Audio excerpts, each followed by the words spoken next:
O mestre, Mano Menezes. Do outro lado, o discípulo, Carille. Quem vai se dar melhor? Boa, a pergunta está lançada, você participa na nossa hashtag Bom Dia Fox Quarta. Eu já vou encaminhar essa pergunta para um companheiro nosso que costuma chegar marcando a presença como ninguém aqui no Bom Dia Fox, Paulo Lima. Bom dia, Lívia. Mais uma vez, dá boas-vindas ao Fox Sormani, né? Assim como fizemos com o Pascoal e com o nosso Flavinho Gomes. Hoje é o dia do Sormani. Bom dia a você de casa. É um prazer. Esse aqui é um velho companheiro. Boa, Sormani, como que sempre. Dupla, né? Eu vou te falar. A gente dá um bom dia, podia começar bem, mas o meu dia começa muito bem, obrigada. Também, acompanhada de Paulo Lima e Sormani. O Sormani já lançou na hashtag, Paulo, quem leva melhor, o mestre ou o discípulo? É Mano ou Carille? Pitaquinho rápido. É complicado, eu acho que é uma escola difícil. Eu acho que o Corinthians vem numa invencibilidade, 19 partidas sem perder. Perdeu a última para a Ferroviária lá em março pelo Campeonato Paulista. Eu acho que nesse momento o aluno tem tudo para botar uma cartilha nova na vida do professor Mano Menezes. Boa. É possível.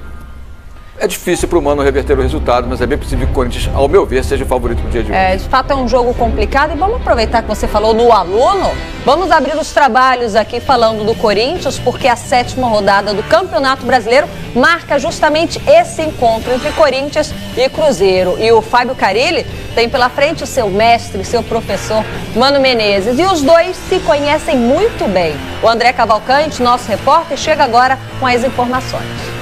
O aluno, o pupilo contra o mestre, o professor. Usar essa expressão para um duelo já se tornou lugar comum, clichê, é verdade. Mas simplesmente não tem maneira melhor para explicar a relação entre Fábio Carille e o adversário dessa quarta-feira, o técnico do Cruzeiro, Mano Menezes.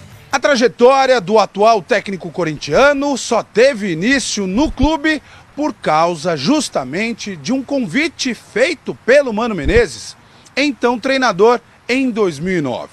De lá para cá, foram anos e anos de serviços prestados como auxiliar, até assumir de forma permanente o comando da equipe no começo dessa temporada 2017. Se bem que os dois já chegaram a se enfrentar como técnicos das respectivas equipes em setembro do ano passado pela Copa do Brasil em Itaquera, com vitória dos donos da casa por 2-1. Naquele confronto, Mano Menezes já era Mano Menezes, técnico consolidado. Já o Fábio Carille, quanta diferença! Mais confiante, acreditando mais naquilo que eu acredito, com trabalho se chega aonde quer. Ali eu era um técnico até dezembro, depois eu participei de tudo, da chegada do Oswaldo, eu participei de tudo, já contei isso para vocês. Mas é isso, mais confiante, mais feliz, mais solto nas coletivas, mais solto com os jogadores na hora de uma preleção, na hora de uma reunião, melhorando a cada dia. O reconhecimento é muito grande, né? De vez em quando ainda pego, saio, vou no shopping, e eu sei que é assim, pela grandeza do Corinthians e por tudo que está acontecendo. Mas realmente, já não consigo mais ir na padaria, já não consigo mais ir no mercado, no shopping, boné, óculos e entra escondido em algum lugar. De novo, a escalação do Carille não tem mistério. O time é o mesmo da vitória sobre o São Paulo, sem Fagner e Rodriguinho, que estavam na seleção brasileira, substituídos por Paulo Roberto e Marquinhos Gabriel. Aquele que era o aluno, o pupilo do Mano Menezes, hoje é um técnico que tem sido elogiado pela crítica. E é claro que ele não quer que isso acabe tão cedo. Onde é que você se vê daqui 2, 3 anos, Fábio? Aqui.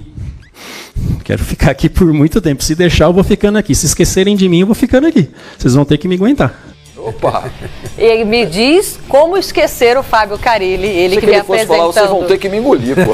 Eu fiquei nessa expectativa também. Paulo Lima, criaram um monstro no Corinthians, Não, com todo respeito ao técnico Carille? Criaram um grande profissional que veio para ficar no mercado? Ao contrário, e eu acho que é um passo importante, porque a gente sempre fala, né, da necessidade de aprendizado, de experiência, que todo mundo aprende com a vida, não tem a menor dúvida disso. E o Carille vem de um processo que tem que ser enaltecido, né? Auxiliar que foi do Mano, auxiliar que foi exatamente do próprio Tite no Corinthians, aos poucos ganhou espaço e com a presença, se não me engano, do Oswaldo de Oliveira, né? Também. Teve um hiato ali, saiu do grupo. O Cristóvão também, né?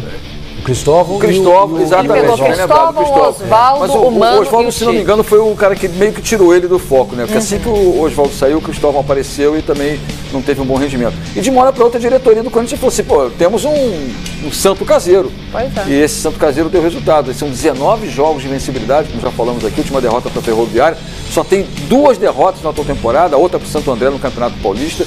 O time que tem o segundo melhor ataque da competição, perde apenas para o Grêmio. Está invicto até o e momento. Enfrenta a melhor defesa do campeonato, que é a defesa do Cruzeiro, com apenas 4 gols sofridos.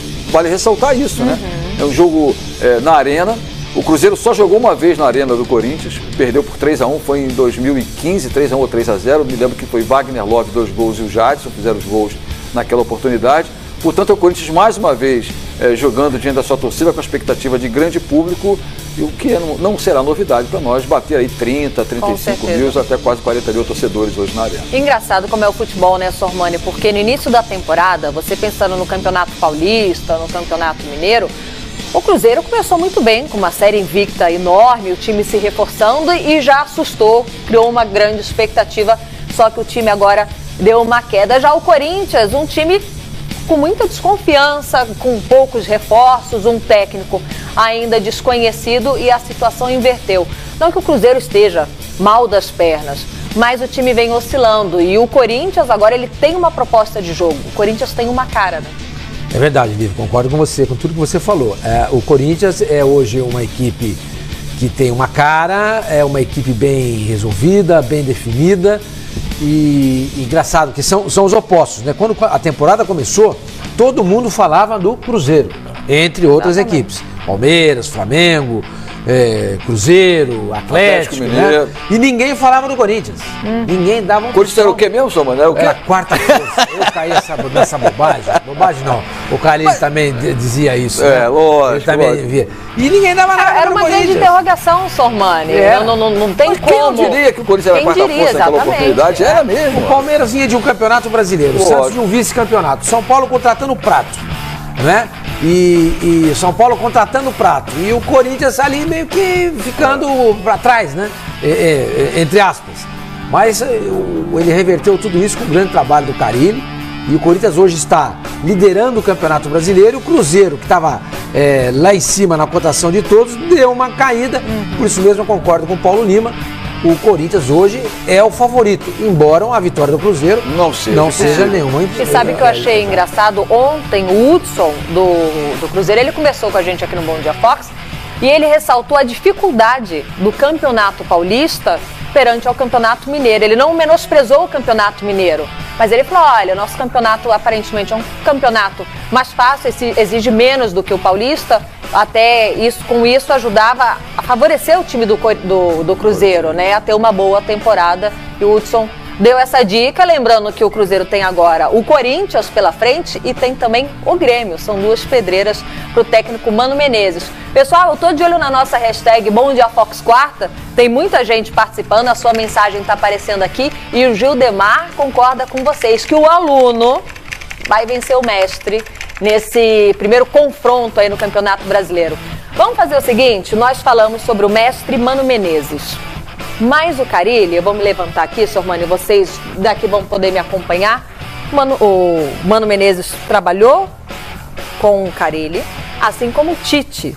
Ele era o cara da defesa do Tite. Vamos fazer um raio-x, técnico Tite e do técnico Fábio Carille? Coloca aqui na tela pra gente, eu vou ficar pro lado de cá pra gente conferir melhor. Brasileiro de 2016, Corinthians no comando do Tite. Em 9 jogos foram 16 pontos, estava em 4º na posição da tabela, 13 gols marcados e 7 gols sofridos. Já o Fábio Carille, em 6 jogos, tem os mesmos 16 pontos. Olha só, eu falei que criaram um monstro, né? Olha aí, o Carille aprendeu muito bem. Está em primeiro no Campeonato Brasileiro neste exato momento, com 13 gols marcados, os mesmos 13 do Tite, e sofreu 5 gols. Tem 2 gols a menos, rapazes. Eu vou me movimentando aqui. Mas e aí, Tite e Carille? Vai, Paulinho.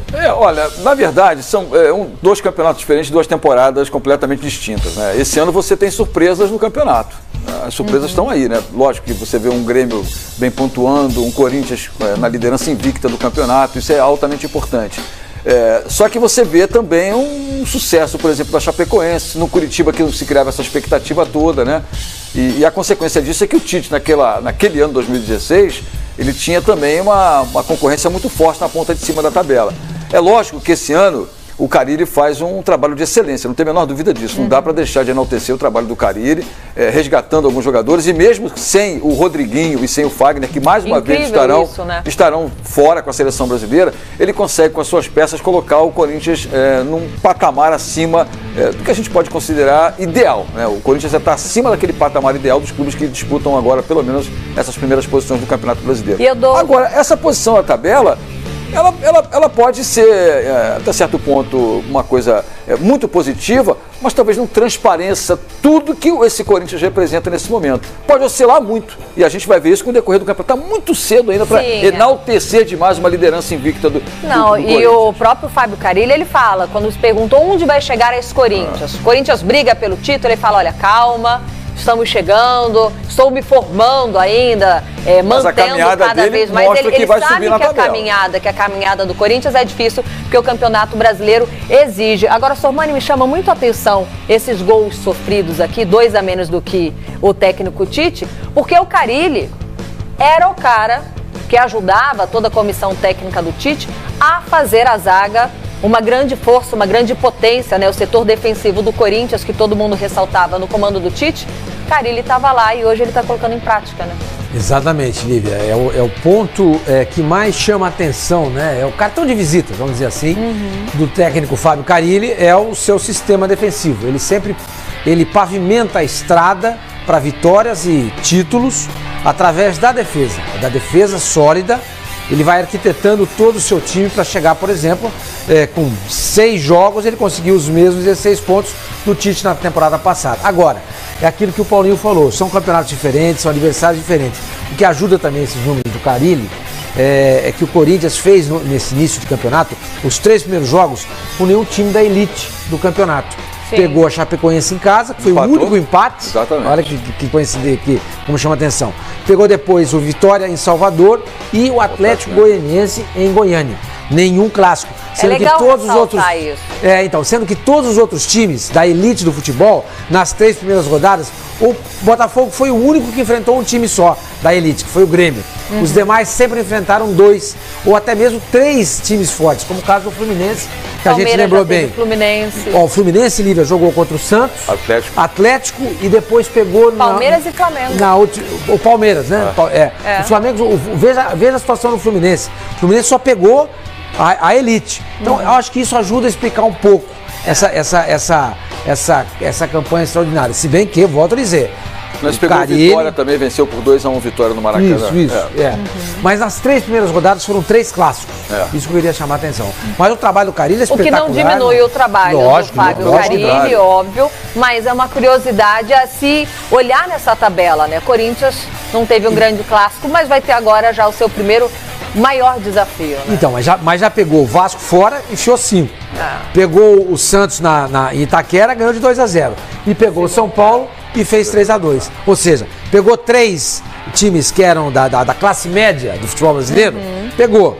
Mas depois ele pegou 3 clássicos, 3 times da elite e venceu os 3. E sem 2 peças importantes, esse é o Corinthians do técnico Fábio Carille. E lá do outro lado, no adversário do Corinthians, o Cruzeiro teve apresentação. O atacante Sassá chegou do Botafogo e voltou falando que... Ele apareceu, na verdade, falando que quer voltar a ser feliz. Deixou essa no ar. E ele fez questão de minimizar a fama de polêmico, que gosta de tumultuar fora do campo.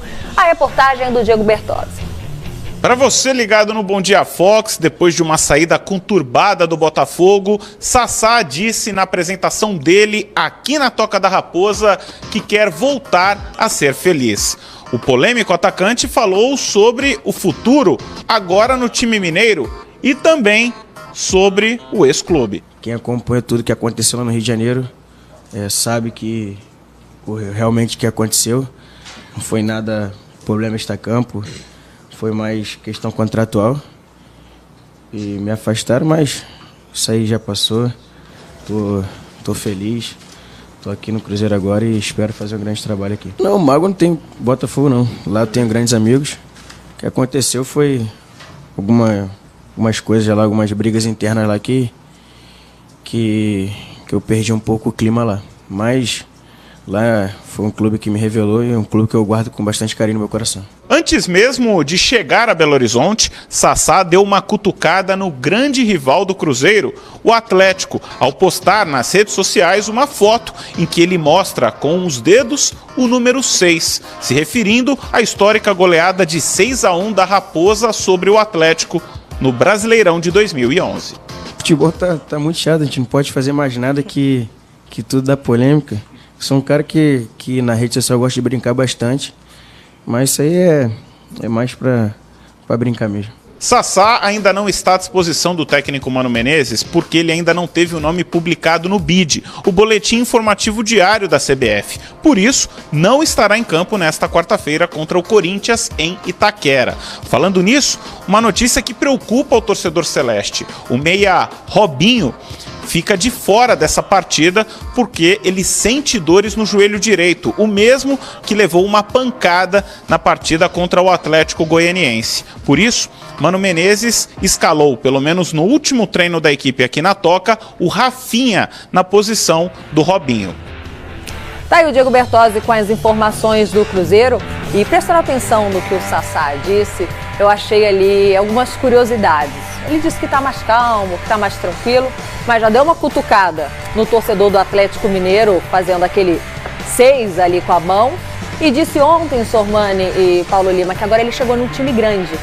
Ou seja, ele não atuou ainda pelo Cruzeiro e já conseguiu cutucar a torcida do Galo e cutucou também a do Botafogo, o clube que revelou o atleta, né? Mas às vezes fala meio como aquele velho ditado popular, né? Fala da boca pra fora, né? Não pensa no que fala, porque se você imaginar que o Botafogo é tão grandioso como o Cruzeiro, um jogador às vezes ele não tem um vocabulário até que lhe permita fazer esse tipo de reflexão na hora de uma entrevista. Vamos então fazer assim, vai falando.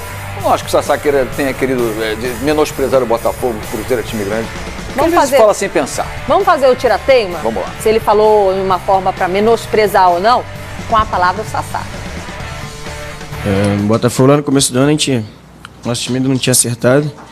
Foi acertar mais pro final do ano. Mas que o Cruzeiro é outra coisa, é time grande, então espero que a gente consiga brigar mesmo para coisas maiores, brigar por título e que tudo dê certo. Tá aí. Acho que a leitura que eu faço quando ele fala time grande é um time que tem talvez um pouco mais de investimento, né? Porque você não pode, em momento algum... É porque essa nova geração não conhece um pouco do passado do futebol do Botafogo. Não é isso, Sormani? Então, assim, essa questão do momento que vive o Botafogo hoje é um momento grandioso, sim. O Botafogo passou por uma estrutura negativa nos últimos anos, sem estádio para jogar, sem condições até para o local para treinar. Tinha lá Marechal Hermes, depois foi treinar no Acanhado, General Severiano. E hoje uma diretoria do Botafogo que bota o time novamente com a sua estrela solitária lá em cima, brilhando forte. Eu não classifico como o menosprezo do Sassá, não. Eu repito, eu acho que fala sem pensar e nesse momento que fala sem pensar, bota pra fora aquilo que nem sabe o que tá falando. Pois é. E o Sassá, eu acho que é isso, a reverência dele é melhor. Eu sinto o Sassá como o seguinte, o Sassá tem uma magia com a bola nos pés, mas ele não é tão mágico quando ele imagina que é. É mais ou menos. Nessa parte eu tô com você, mas eu acho que ele poderia pensar um pouquinho mais, porque quando ele cita o glorioso, cita o Botafogo, que é gigante, ano passado veio muito bem no Campeonato Brasileiro, esse ano vai muito bem na Libertadores, surpreendendo a todos. Ele disse, olha, cheguei num time grande e vamos buscar coisas grandes. A Libertadores é o que, Sassá? O Botafogo tá bem na Libertadores. E o Cruzeiro não está, Ele esqueceu disso, e o Cruzeiro não está na Libertadores. Com todo respeito ao Cruzeiro, mas o Cruzeiro não briga pela Libertadores, que é o sonho de consumo de todos os times aqui no Brasil. Exatamente, Lívia. E outra coisa, é interessante que o jogador tem esse discurso hoje em dia. Quando ele fala bobagem, ele pega e fala assim, o futebol está muito chato, não se pode falar nada. É o seguinte, quem vende hoje, compra amanhã. Como é que é o ditado? Quem compra hoje, vende amanhã. Enfim, o Felipe Melo foi na Vila Belmiro e ficou lá zoando a torcida do Santos. Sobre o Caldeirão. Lembra? Aí acabou o jogo, os caras foram lá, o futebol tá muito chato, papapá. Aí quando o William, o Henrique Dourado, o ceifador, foi no Allianz Parque, no final de semana, fez um gol, foi na torcida do Fluminense, coisa que o Felipe Melo não fez, porque aquele jogo na Vila era de torcida única. E fez ali o gesto dele, o gestual dele, que ele sempre faz, é a marca registrada dele. O Felipe Melo foi lá tirar satisfação com ele. Ó, pera um pouquinho. Pode ou não pode? O futebol está chato ou não está? Vale pra mim, mas não vale pra você? Vento que venta lá, venta cá. Venta cá, exatamente. Tem que ficar de olho nisso, sim. E o Sassá, o que complica ainda mais é que o Sassá não vem numa fase muito boa. Ele tá sem atuar, ele foi punido no Botafogo, ele foi afastado do clube. Dois atos de disciplina. Vamos voltar a jogar bola, né, Paulo Lima? Vamos voltar a jogar bola, vamos balançar a rede, que o Sassá sabe fazer isso, a gente não tem dúvidas, para depois a gente aquecer a temperatura. Sobre essa questão do Cruzeiro hoje contra o Corinthians, do Robinho, que recentemente ficou fora por muito tempo por questão de lesão muscular, voltou a sentir um problema, não joga. Né, o Mano vai jogar aí com o meio de campo mais uma vez, com 3 homens de força na marcação. Já não tem o Arrascaeta, que já está há um bom tempo fora por causa daquela lesão, que a gente já falou sobre isso aqui várias vezes. Ou seja, o Cruzeiro hoje também é uma equipe que vem modificada e num sistema que o Mano pouco gosta de usar, né? Principalmente quando a gente fala do Ábila, né? Que não é o cara da preferência do Mano, mas é o titular da equipe do ataque do Cruzeiro, o jogador que tem mais gols no campeonato. No Campeonato Brasileiro pelo Cruzeiro e o artilheiro do time na atual temporada com 14 gols. Portanto, a gente tem tudo para ver um Cruzeiro hoje jogando mais atrás contra um Corinthians que também não sabe jogar ofensivamente, mas é muito mais rápido do que a equipe do Corinthians, do que a equipe do Cruzeiro. Mas um jogo dificílimo para o Cruzeiro e também muito complicado para o Corinthians. Eu aposto aqui no favoritismo do Corinthians. Mas é uma questão só de observação, nada que possa consolidar um resultado totalmente favor do Timão hoje lá na sua casa. Você quer palpitar da Cruzeiro ou da Corinthians, da empate? Quem leva melhor nesse grande confronto? O espaço está aí na tela, hashtag Bom Dia Fox Quarta. Tem muita gente falando sobre a estreia do Flamengo na Ilha do Urubu. Daqui a pouquinho a gente vai falar sim sobre Flamengo e Ponte Preta, mas antes, o Santos é o nosso assunto. Isso porque lá no Peixe, o técnico Levir Coupe se prepara para estrear justamente no clássico contra o Palmeiras. E a ideia é simples, mudar o histórico da equipe dos clássicos deste ano.